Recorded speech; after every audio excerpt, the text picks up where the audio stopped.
Hello friend, আজ আরও একটি নতুন ভিডিও প্রিয় বাগানপ্রেমী মানুষদের উদ্দেশ্যে। এই যে আপনাদের মোবাইল স্ক্রিনে আপনারা লক্ষ্য করছেন, একে আমি বলি গাছেদের কমপ্ল্যান। অর্থাৎ বাজারে যত রকমের জৈব সার পাওয়া যায়, সবথেকে শক্তিশালী জৈব সার কিন্তু এই যে আপনাদের মোবাইল স্ক্রিনে লক্ষ্য করছেন, এই জৈব সার। তো কী এই জৈব সার, তা আমরা এই ভিডিওর মাধ্যমে কিন্তু জানব।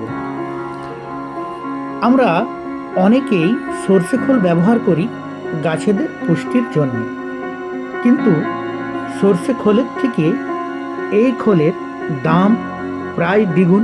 অর্থাৎ সরষে খোল যদি 30 টাকা 28 টাকা কিলো হয়, এই খোল প্রায় 70 থেকে 100 টাকা পর্যন্ত অঞ্চল ভেদে এর দাম।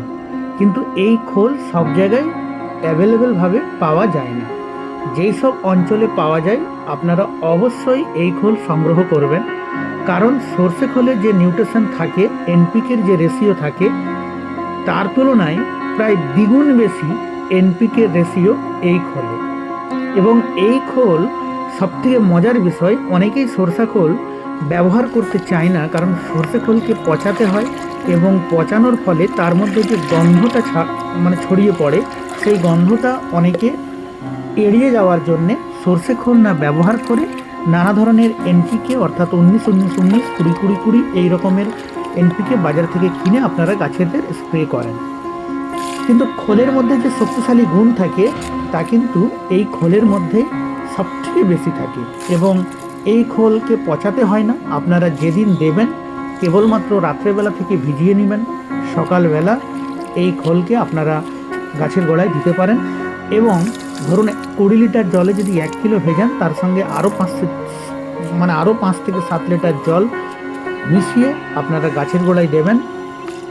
কোনো কারণে রেশিওতে যদি বেশি পড়ে যায় কোনো গাছে, কোনো প্রবলেম নেই, গাছের কোনো ক্ষতি হবে না।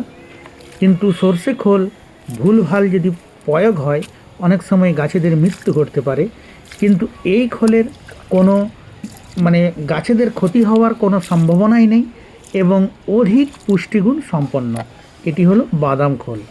আপনারা এই বাদাম খোল সংগ্রহ অবশ্যই করবেন। যারা বাগান করেন, ছাদ বাগান করেন, আপনাদের যত রকমের গাছ রয়েছে সব গাছেই আপনারা এই বাদাম খোল প্রয়োগ করতে পারেন। টবের সব রকমের গাছ, ফুল গাছ, ফল গাছ, বনসাই, সব ধরনের গাছে আপনারা এই খাবার কিন্তু প্রয়োগ করতে পারেন। গাছেদের জন্য একটি অমৃত খাবার এবং গাছেদের পুষ্টিগুণ সম্পন্ন হওয়ার জন্যে দারুণ একটি কার্যকরী খাবার, এবং ব্যবহারের পদ্ধতিও কিন্তু খুব সহজ। এই ছিল আজকের ছোট্ট ভিডিও। এই ধরনের আরও নানা গার্ডেনিং টিপস এবং বনসাই শিক্ষা জানতে হলে আমার সঙ্গে জুড়ে থাকুন আপনাদের প্রিয় বনসাই স্টাডি চ্যানেল।